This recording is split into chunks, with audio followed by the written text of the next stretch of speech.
د پاکستان رایټرز ګلډ خیبر پښتونخوا کال 2015 کې په چاپ شوو غوره کتابونو د انعامونو ورکولو اعلان.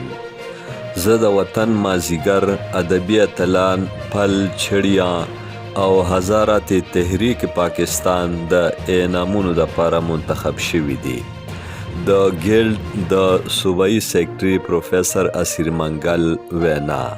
د محترمه بشرا فرخ په صدارت کې د راک سے اوټی عورت کتاب د مخکتنې دستوره تر سره شوه. ډاکټر اعجاز حسن د مشر ملما او ډاکټر عباسین یوسفزئی د اعزازي ملما په حیثیت دستوره کې ګډون وکړ. د پاکستان رایټرز ګلډ خیبر پښتونخوا صوبایي سیکرټري پروفیسر اسیر منګل ویلي دي چې د افسانه نګارې مریم خان لیکلي کتاب راک سے اوټی عورت د اردو د افسانو یو غوره کتاب دی. په دې کتاب لیکلو او چاپ کولو مریم خان د ډیر داد او مبارکۍ حق لري. د دې خیالاتو څرګندونه پروفیسر اسیر منګل د مریم خان د کتاب راک سے اوټی عورت د مخکتنې دستورې د خپل وینا کې وکړه. مخکتنه د پاکستان رایټرز ګلډ خیبر پښتونخوا او عباسین آرټ کونسل لخوا پېښور کې وشوه. صدارتي ایوارډ یافته مصنف او شاعر محترمه بشرا فرخ د دستورې صدارت وکړ.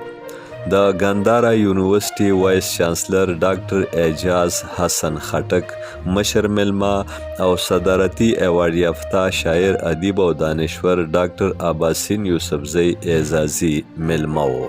پروفیسر اسیر منګل د پاکستان رایټرز ګلډ د صوبایي سیکرټري په حیثیت د ګلډ تاریخي پس منظر بیان ک او وی چې موږ هر کال 4 یا 15 ادبي پروګرامونه کوو چې پکې د دې خاورې د پښتو، اردو او هندکو د قداورو ادیبانو د ادبي او علمي کاوشونو ستاینه کولی شي.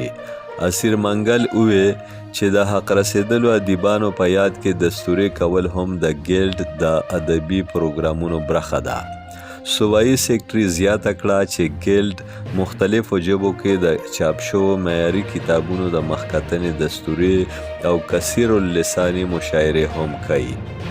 تیره میاشت موږ د محبت دل کی دړکن ہے کتاب مخکتنه کړې وه او نن موږ د عباسین آرټ کونسل په اشتراک د افسانه نګارې مریم خان د افسانو د کتاب راک سے اوټی عورت رونمایی کوو. د کم د پاره چې موږ د محترمه بشرا فرخ مننه کوو. محترمه بشرا فرخ وویل چې مریم خان د اردو یو داسې افسانه نګاره او تخلیقکاره ده چې د سماج د مسلو او نړیوالو بدلیدونکو حالاتو نه ځان خبر ساتي او په نوو زاویو د زنانه د مسلو اوچتولو او د هغې د حل لارې په ګوته کوي. بشرا فرخ د مریم کتاب په افسانوي ادب کې یوه بهترینه اضافه وګرځوله او هر تن ته یې د دغه کتاب د مطالعې کولو بلنه ورکړه. ښاغلي ډاکټر اعجاز حسن خټک په خپلو خبرو کې وویل چې د مریم د کتاب په هر افسانه کې د معاشرې دپاره یو واضحه پیغام موجود دی او په هر افسانه کې یې داسې فقرې لیکلي دي چې د لوستونکي په زړه او ذهن نقش کیږي. ډاکټر اعجاز حسن وویل چې مریم خان په داسې شاهکار افسانو لیکلو ځان ته د نثري ادب په میدان کې یو جوت مقام پیدا کړی دی.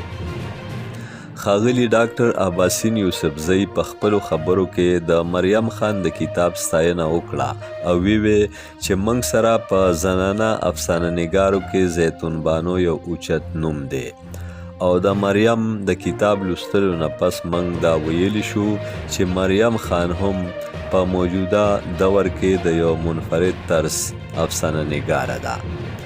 ډاکټر عباسین یوسفزئی وویل چې د زیتون بانو د افسانو خاصیت دا و چې په هغې کې مقامیت، قومیت او علاقایت په لویه پیمانه و.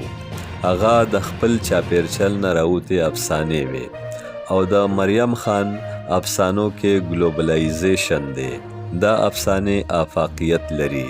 دا د ټولې نړۍ د مسلو او کړمو حل لري او نړۍ چونکې اوس ټول ګلوبلایزیشن یا ګلوبل ویلیج طرف ته روانه ده، نو زمونږ په وطن کې هم هغه مسلې دي کمې مسلې چې د نورې دنیا دي. په مجموعي لحاظ موږ ویلی شو چې مریم خان په خپلو افسانو کې د دنیا د ډیرو قومونو د مسایلو د حل کوشش کړی دی. ډاکټر اباسین یوسفزئی وویل چې د راگ سے اٹھی عورت کتاب مصنفه مریم خان یوازې افسانه نگاره نه ده، بلکې دا یوه فلسفي او نفسیاتي ماهره هم ده. پروفیسر ملک ارشد حسین د تقریب د نظامت کولو په وخت وویل چې د مریم خان لیکونه یو لوستونکي ته د خپلو رشتو او معاشرتي رویو په ژور نظر د جایزې اخیستو بلنه ورکوي. مصنفه مریم خان د خپلو افسانو په ذریعه د معاشرې په بې ثباتۍ او تش د نوم په خپلولۍ مؤثر انداز کې طنز کړی دی. ملک ارشد حسین زیاته کړه چې زه یقین لرم چې مریم خان به د خپلو صلاحیتونو، مهنت او تخلیقي قوت له امله په ادبي نړۍ کې خپل یو ځانګړی او مستحکم شناخت قایم کړي. یاسمین قمر، فائزه شهزاد، پروفیسر ډاکټر ظفرالله بخشالي، پروفیسر زیغم حسن، عزیز اعجاز، فیاض وردگ، شاه محمود مومن او نور هم په خپلو خبرو کې د مریم خان کتاب په غوره لفظونو یاد که او مصنفې ته یې مبارکي ورکړه. د کتاب مصنفې مریم خان په خپلو خبرو کې د پاکستان رایټرز ګلډ خیبر پښتونخوا او اباسین آرټس کونسل پیښور مننه وکړه چې په ښه شان یې د کتاب د رونمایۍ تقریب وکړه او ویې چې هغه به په راتلونکي وخت کې د دغه افسانو نه د زیات غوره لیکلو کوشش جاري ساتي. د دستورې پیل قاری سید اعظم الازهري د قرآن پاک د تلاوت سره کړی و. تابنده فرخ د خپل خوږ اواز په خوږلت کې نعت شریف پیش کړو.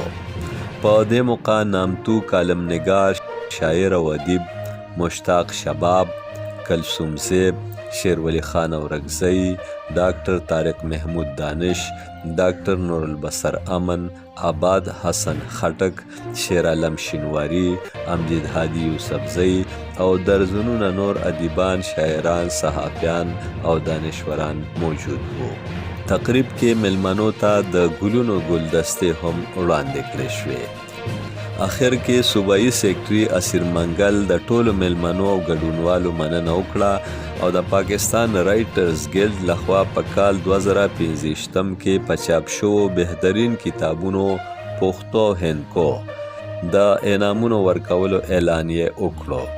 اسیر منګل وویل چې د ججانو د فیصلې مطابق د پښتو شاعرۍ دپاره د سیده حسینه ګل تصنیف زه د وطن مازیګر او پښتو نثر دپاره د سکندر خان سکندر کتاب ادبي اتلان، د غوره هندکو شاعرۍ دپاره د اختر زمان اختر کتاب پل چڑیاں او د بهترین هندکو نثر دپاره د پروفیسر ممتاز حیدر کتاب هزاره تحریک پاکستان منتخب کړي شوي دي. اسیر منګل د ذکر شوو کتابونو مصنفینو ته مبارکي ورکړه او ویې چې ډیر ژر به په ایبټ آباد کې د یوې شاندارې ادبي دستورې په موقع د ګلډ ایوارډونه ورکولی شي. امجد علي خادم، پښتونخوا ټي وي، پیښور.